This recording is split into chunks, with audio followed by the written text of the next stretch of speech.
After months of speculation and an especially strange December, the will they won't they between Pat Riley and Jimmy Butler seems like it's flaming out, as following Jimmy being benched for the fourth quarter 2 games in a row, he all but officially requested a trade when he said this to the media on Thursday.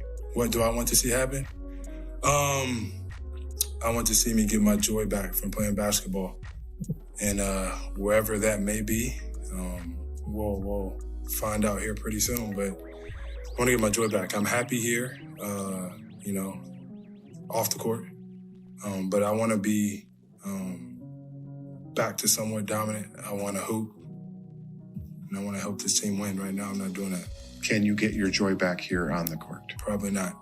This is a clear-cut end to the Butler-Heat relationship. Hello everybody, welcome back to Also Rusty Buckets. If you're ever on YouTube, go ahead and subscribe to the channel and drop a like. And if you want to enjoy this as an audio-only experience, it is available over on Spotify and Apple Podcasts. So, Jimmy Butler seems like he's officially on his way out of Miami. This is now the third video we are making about Jimmy Butler over the last month.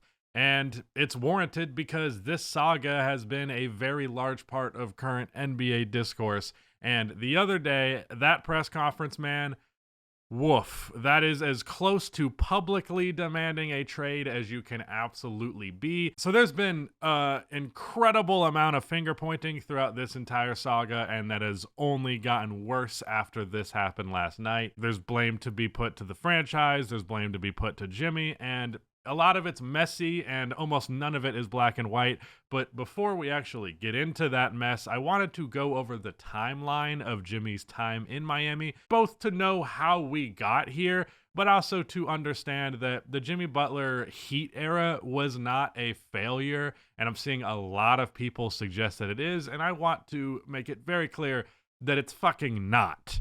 So, July 6, 2019, Jimmy Butler gets traded to the Heat from the Philadelphia 76ers for Josh Richardson and like whatever else. He specifically wanted to be in Miami. It was not a he got forced there thing by any means. And it's important to contextualize that the Miami Heat at this stage in 2019 were not in a good place as a franchise. While they had Bam Adebayo as a young player to be excited about, and they drafted Tyler Hero, I think a little bit before Jimmy ended up signing there, and they had spent the last couple of years just being like the 9th through 10th seed. Like I remember like the Hassan Whiteside, Tyler Johnson, Josh McRoberts era. Ugly, ugly basketball. And when Jimmy went to the Miami Heat, many people, including myself to some extent, were like, why? Why would you go to the Heat? I don't understand this decision, especially considering the Philadelphia 76ers team that he was leaving. We'll get more into the terms that he left all of his teams on in a second here, because there's definitely a little bit of a pattern.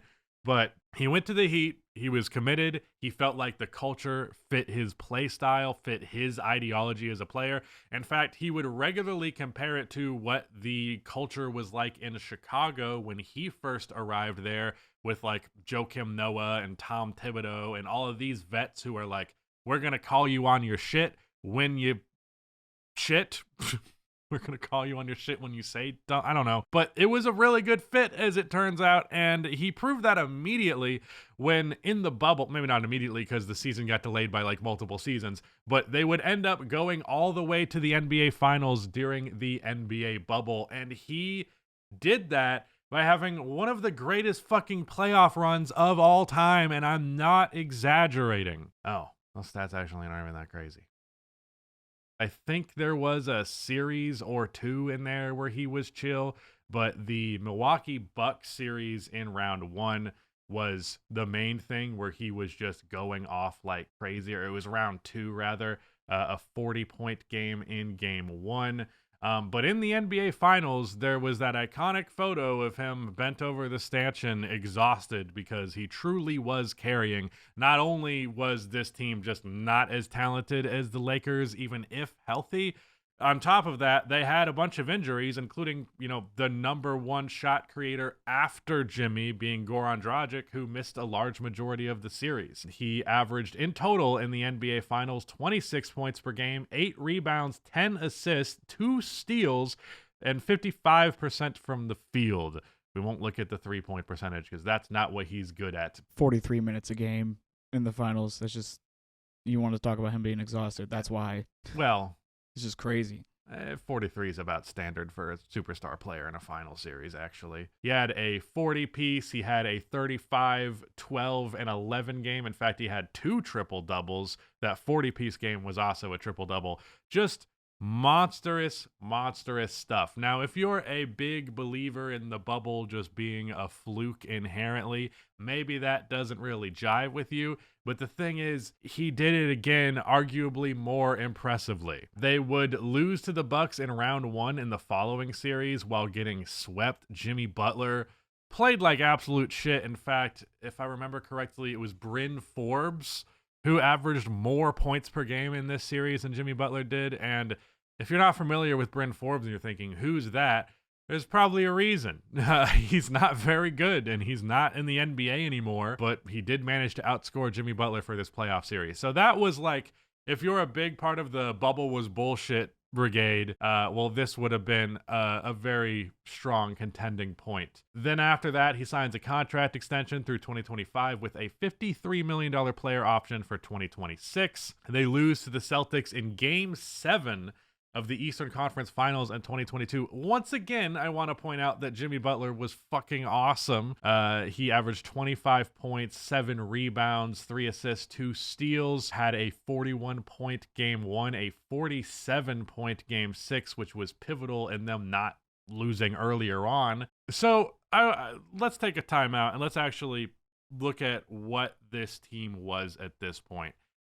We were constantly, and rightfully so, praising head coach Eric Spoelstra. I almost said Pat Riley.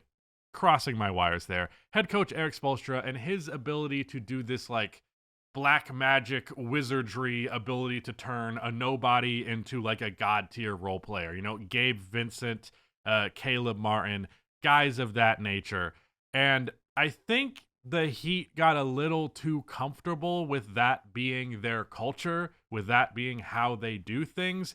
And rather than it just being like this cute, oh, wow, we're really good at getting the best out of these scrubs, it's like, think about how good you would be at getting stuff out of actually good basketball players.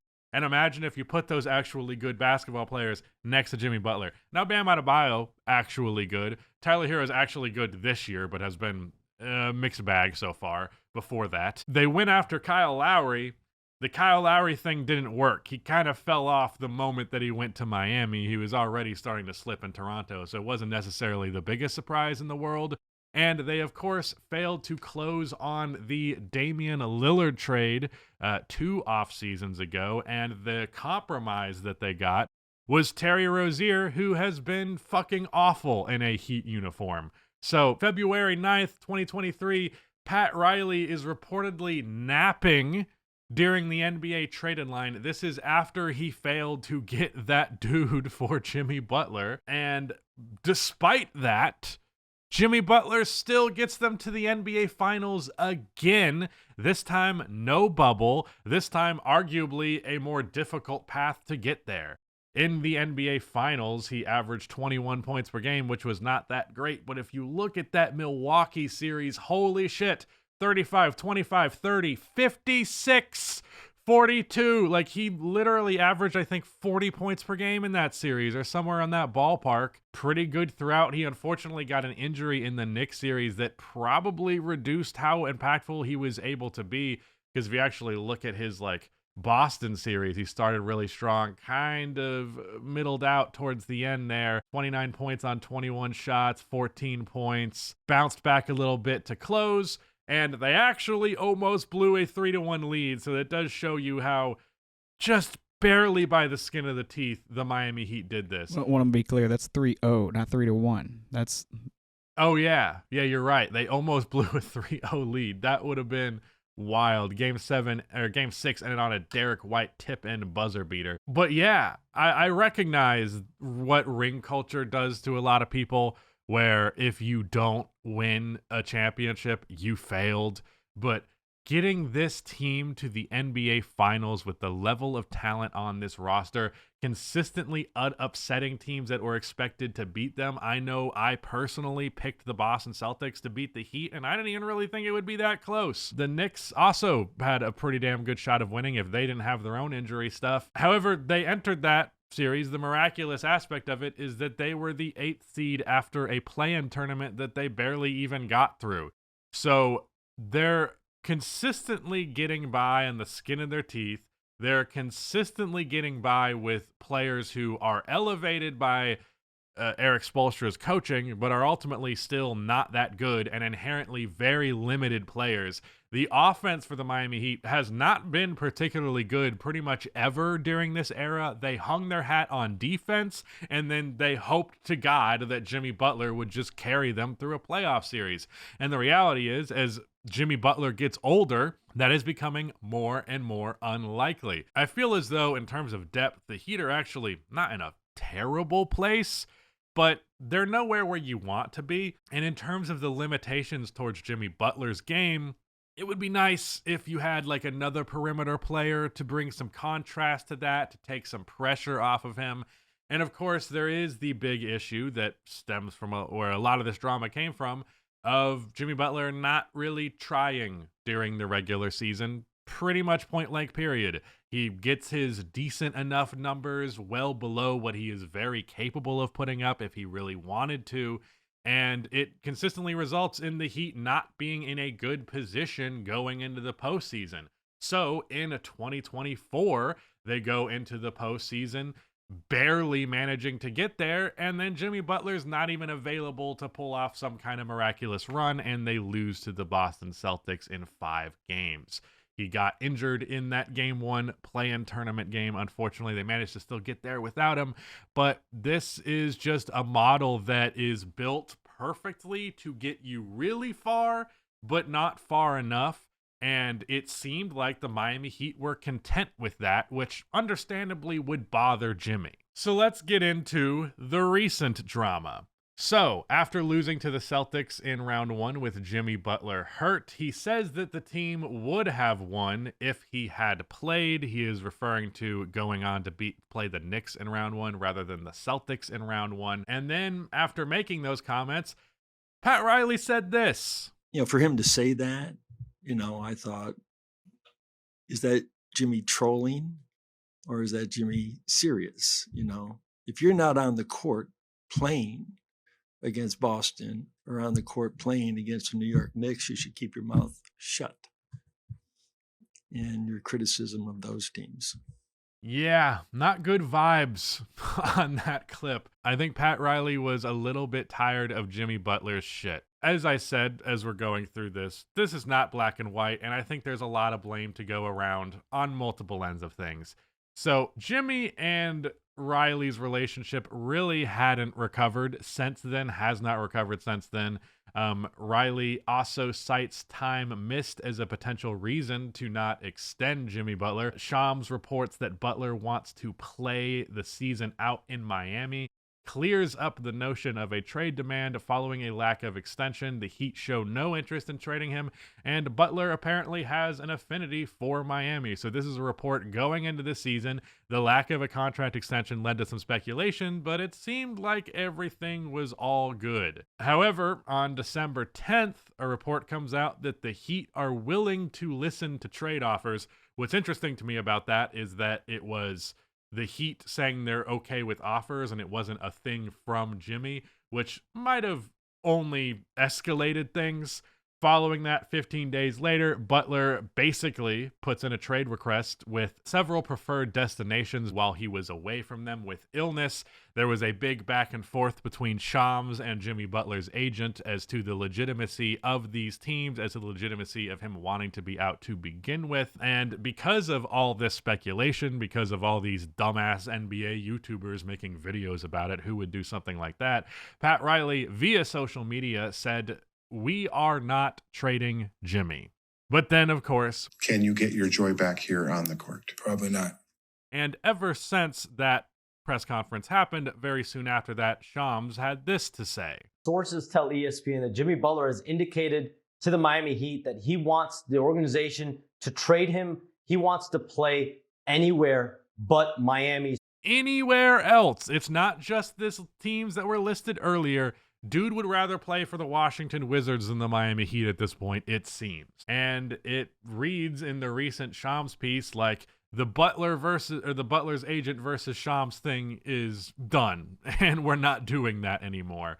I do want to say about that, not that a highly respected reporter can't just bullshit all of the sudden, but there is a reason Shams is the top reporter in this industry.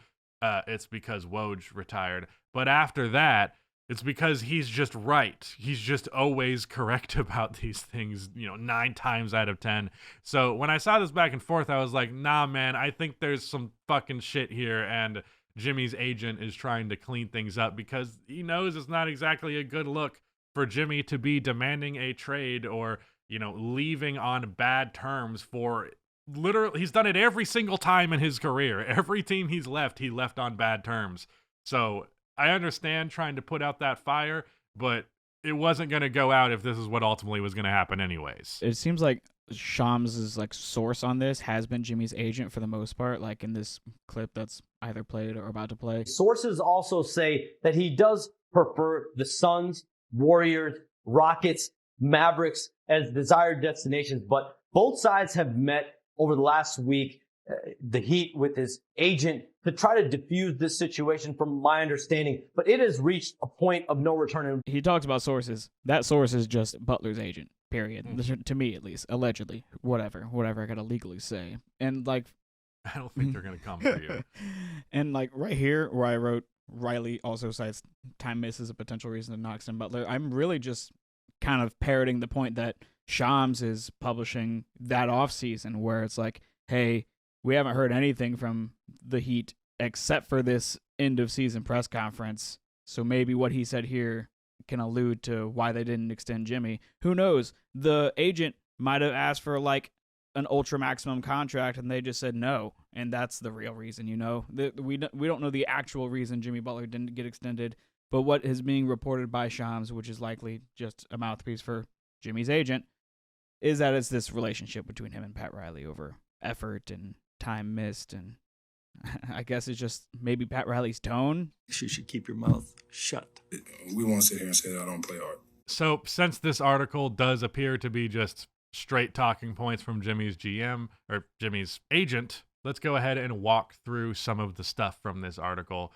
He indicated that he wants the Heat to trade him, specifically saying that he's open to playing anywhere other than Miami, and he believes that he can make any team a contender. I strongly disagree with that, but I recognize that he's got his confidence, so good for him there. He does plan to take part in all team activities and do whatever the Heat ask of him during this process. But moreover, specifically the trade me anywhere, it does give the Heat a lot more leverage on the market than if he added specific landing spots. An issue that led to Butler's decision, according to sources, was the implication from team's officials Thursday that he hadn't played his hardest in that victory versus the Pelicans, and Heat coach Eric Spoelstra did not play Butler in the fourth quarter of either game this week. The Heat had preliminary trade discussions with several teams regarding Butler, but none had progressed, sources tell ESPN.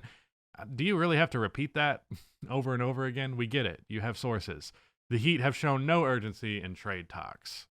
Do you think they should be showing urgency?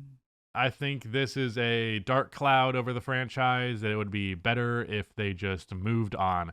I am a big believer in the concept of a clean slate. I truly think rather than trying to maximize the trade value by holding on to him for longer, really the best thing you can do is just move on, as far as I am concerned. Don't take a stupid trade package just for the sake of moving on.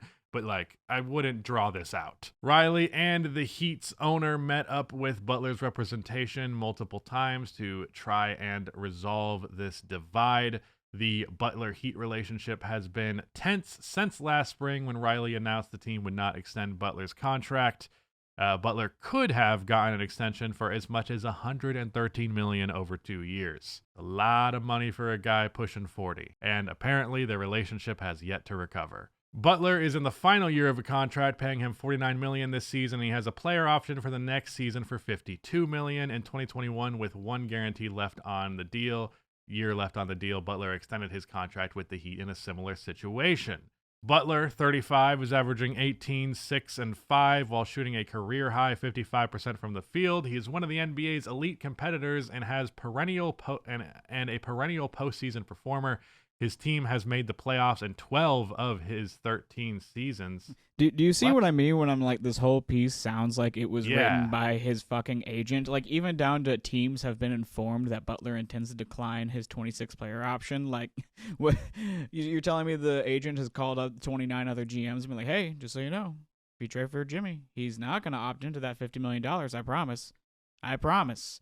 Yeah, I feel like that's leverage to like make sure whatever team trades for him doesn't gut the roster too much. It's like, yeah, don't trade 8 assets for Jimmy Butler, trade 2, and then we'll see about it. But I wouldn't be shocked if he relayed that message around the league. But yeah, this is a little bit of PR at the end there. So let's go ahead and get into the blame game. That's what we're going to do now. We're going to talk about who deserves the blame here. So first things first, I think the Miami Heat have been borderline inept as a franchise in terms of actual talent acquisition. The best player, the best swing for the fences they made was a max contract for Kyle Lowry, which did not work. They had been in trade rumors time and time again for multiple different players, never ended up materializing. I believe they were in the Donovan Mitchell and the Kevin Durant sweepstakes without that happening. So from Jimmy Butler's perspective, he's like, I've committed to this franchise, but this franchise does not seem interested in committing to me. Now, one thing that I want to say about Jimmy, dude's an emotional guy, and he does not really hide the way that he feels. And I definitely feel there is a little bit of not being willing to take what you are giving. The statement of like, I like the Bulls, early Bulls-esque culture of just being able to call each other out. That's exactly what Pat Riley was doing right there. You know, maybe you don't do it in front of the press. Maybe that's the real differentiator there. But one way or the other, seems like he picks and chooses what is and is okay to say to each other. You look through the past history of his stuff with other teams. He had beef with Bulls management, which was correct. The Bulls management was dog shit. But the Timberwolves stuff, I don't think that sparked from a comment, but the Sixers stuff definitely did. The only reason he didn't stay with the 76ers is because some official behind the scenes said they were worried about extending Jimmy because they didn't think they could quote unquote control him. Which that's definitely a sketchy ass comment. I understand where that comes from. I also think a lot of people are making this the money thing from like literally just the financial incentive, but that contract extension symbolizes shit a lot bigger than the money. In fact, I believe Jimmy said in his comments about why he was okay with the future with Miami without this extension was he has enough money. I really appreciate when a player actually says that, because actually it's not that sad that you didn't get an extra $50 million. Grow up. But what that does symbolize, the Heat doing that, is commitment to him and rewarding him for the commitment that he has displayed to them that he was under no obligation to do. I cannot emphasize enough. The Heat were going in a bad direction, and then Jimmy Butler pulled them out of the mud. That is what happened. I'm not going to hear any different version of history. It's what happened. So I understand why he wants that commitment. I also understand why a franchise doesn't want to spend $100 million for a 36 and 37-year-old version of Jimmy Butler, who I will say, Jimmy acted all offended at the suggestion that he was not playing that hard. What? You weren't. I have seen Jimmy Butler playing hard, and I've seen Jimmy Butler on the basketball court because he has to be. And in those games, he was on the court because he has to be. And like 8 times out of 10, 7 times out of 10 during any regular season game for the Miami Heat, he isn't playing that hard. He's just not. And it's a large part of the reason that they were consistently lower in the playoff seeding during his tenure there. Because if your best player is going to treat the regular season like it does not matter while the rest of the team isn't that talented, well, you're going to find yourself in a difficult position consistently. So I think there is a two-way push and pull. I think it's a bad relationship in that neither side was budging on the compromises they needed to do. Both of them needed to make compromises, and neither side did.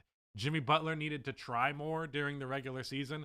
That's absolutely true. But the franchise, the front office, needed to not have an old man asleep at the wheel when he should be in a retirement home.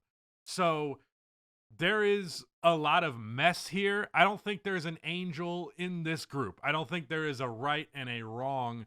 It's just ugly and it's sad. And especially considering what Jimmy has meant to that franchise, I really just hoped he would retire there, and that at least if he did leave, it would go out on good terms. But it just doesn't look like that's going to happen. And to me, Jimmy Butler is known for saying some wild shit behind the scenes, for having no problem calling out other players.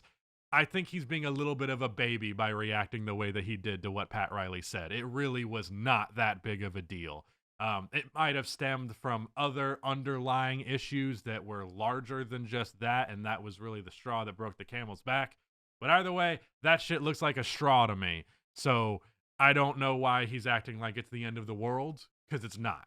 So I think Jimmy's being a little immature and being a little dramatic about things, but I also think he has reason to be upset. So I just think the trade needs to happen. There's not really like a amicable return option here. He has a player option this offseason, so he could literally just leave if he wanted to. I don't know what exactly the trade market is going to look like, because if you go through Jimmy's history, leaving on ugly terms is the Jimmy Butler way. How much you want to blame that on other bad front offices, I don't know. But Jimmy very much has that Michael Jordan, I took it personally mentality, but seems like he's more interested in taking it personally against the actual franchise he plays for more than the actual opponents. Damn well that's the case when it's the regular season. So yeah, if I was a franchise, I would be wary about trading for Jimmy Butler. I think there's plenty of reason to be wary, and I don't know that Miami is going to get a very good trade package. However, Tyler Hero is having a breakout season. Kel'el Ware looks like a really good player. Bam Adebayo is having a down year, but I would like to see a version of the Miami Heat where he's just bona fide their most important player. I think more likely than not, they go for a retool over a rebuild. Actually, Rudy, could you pull up my tweet? It's one of my most recent ones with a poll. Yeah, so with 1,500 votes, we got a 50% retool, a 27% rebuild, and I put a secret third thing because the Miami Heat are a weird franchise that operates weirdly. So I was like, let's leave room for the wild card option here. But if I had to guess, I do think that the Heat are going to try and field a playoff team after Jimmy's departure. I don't know how much they're going to invest in young players versus dudes who are actually good right now. We got this report that the Heat are apparently pretty interested in Jonathan Kuminga. I think they will be a little disappointed because he has a long way to go as a shot creator. But one way or the other, I don't think the Jimmy Butler era can continue anymore. I think that's abundantly clear. And I especially feel it was annoying the way that we got here. We could have just ripped this Band-Aid off clean, but almost everybody involved in this story was behaving immaturely, all the way from the 35-year-old Jimmy Butler to the whatever 80-year-old Pat Riley. Also, Pat Riley, it's time to step aside, old man. Pat Riley is one of my favorite figures in NBA history. He is a really interesting and legendary part of this game. He has won a title as a player, a coach, and an executive. He's one of the greatest coaches of all time. He's probably on the coaching Mount Rushmore. He won the Heat, in part, a championship in 2006 when he coached that team. He's also the one who brought Shaq there. He also played a large part in LeBron and Chris Bosh going there. So there's a lot of reason to give Pat Riley his flowers, but give him those flowers in a retirement home. Doesn't need to be doing this anymore. Maybe the occasional consultation, but I think his old school approach to things, this very ham-fisted way of doing things, I just don't think it works, and kind of tired of it. So my last statement I will have, as sad as all of this is, Jimmy Butler is still a Miami Heat legend at the end of the day. He is probably the third best and most important player in their franchise history after Dwayne Wade and LeBron.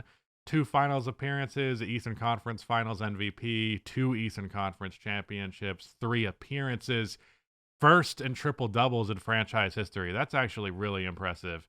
First in 40-point playoff games. That's even more impressive. And again, he just saved the franchise. So, yeah, I get it if you're upset with Jimmy as a Miami Heat fan, but I would hope that this animosity will not last too long and we can recognize what he brought to the franchise. But yeah, that was it. Shout out to Rudy for editing the video. Check out our Patreon if you want to join a group chat and get some exclusive content early. But yeah, that's it. Goodbye.